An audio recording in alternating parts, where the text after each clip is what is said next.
بسم الله الرحمن الرحيم. عن ابي هريره رضي الله تعالى عنه قال: نهى رسول الله صلى الله عليه وسلم عن بيعتين في بيعه. رواہ الترمذی. حضرت ابو ہریرہ رضی اللہ تعالیٰ عنہ بیان فرماتے ہیں کہ رسول اللہ صلی اللہ علیہ وسلم نے ایک بے میں دو بے کرنے سے منع فرمایا ہے. دوستو، تجارت کے شرعی اصول بیان کیے جا رہے ہیں، اور ان میں سے جس اصول کو آج ہم سمجھیں گے وہ یہ ہے کہ ایک سودے میں دو سودے کرنا جائز نہیں ہے.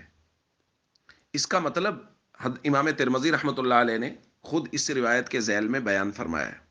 فرماتے ہیں بیعتین فی بیعہ، ایک سودے میں دو سودے کرنے کا مطلب یہ ہے کہ کوئی آدمی کہے ابیعک ھذا الثوب بنقد بعشرۃ وبنصیعۃ بعشرین، میں تمہیں یہ کپڑا بیچتا ہوں، اگر نقد لینا ہے تو 10 کا، اگر ادھار لینا ہے تو 20 کا.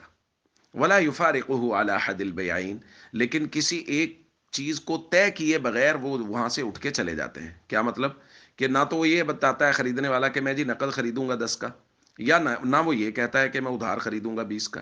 تو سودا تو ایک ہونا تھا، یا نقد والا یا ادھار والا، لیکن اس نے دو آپشن چھوڑ دیے اور چھوڑ کے اس کو وہ اٹھ کے چلے گئے. تو یہ دو گویا سودے ہو گئے، اور شریعت نے اس سے منع کیا ہے، یہ جائز نہیں ہے. ہمارے یہاں جو اقساط پر لوگ کام کرتے ہیں، قسطوں کا کام کرتے ہیں، ان میں عام طور پہ یہ چیزیں پائی جاتی ہیں. ان کے پاس جب بھی کوئی جاتا ہے تو وہ کہتے ہیں جی کہ اگر نقد لینا ہے تو اتنے کا، ادھار لینا ہے تو پھر اتنے پیسے زیادہ ہوں گے، اور ظاہر ہے ادھار کے پیسے عام طور پہ زیادہ ہوتے ہیں. لیکن ہمارے یہاں تو دو کی بجائے 3 4 سودے ہو رہے ہوتے ہیں.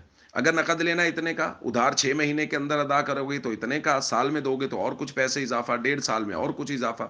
تو اس طرح کر کے، تو اب یہ اس طرح کر کے اگر ادھورا چھوڑ کے وہ چلا جائے گا، وہ کہے ٹھیک ہے جی میں جب مجھ سے پیسے بن پڑے میں اتنے پیسے دے دوں گا. مثال کے طور پہ نقد وہ چیز ہے 1 لاکھ کی، 6 مہینے کے ادھار میں 1,10,000 کی، سال کے ادھار میں 1,20,000 کی. وہ کہتا ہے جی اگر میں نے 6 مہینے میں دے دیے تو 10 دے دوں گا، اگر سال میں دے دیے تو 20 دے دوں گا. تو یہ جائز نہیں ہے، کیونکہ یہ ایک سودے کے اندر 2 3 سودے انہوں نے شامل کر لیے، اور یہ درست نہیں ہے. ہاں، اس کے درست ہونے کی صورت ہے، یہ جائز ہے بے پر اس طرح کرنا کہ جی نقد اتنے کا، ادھار اتنے کا. وہ کب ہے؟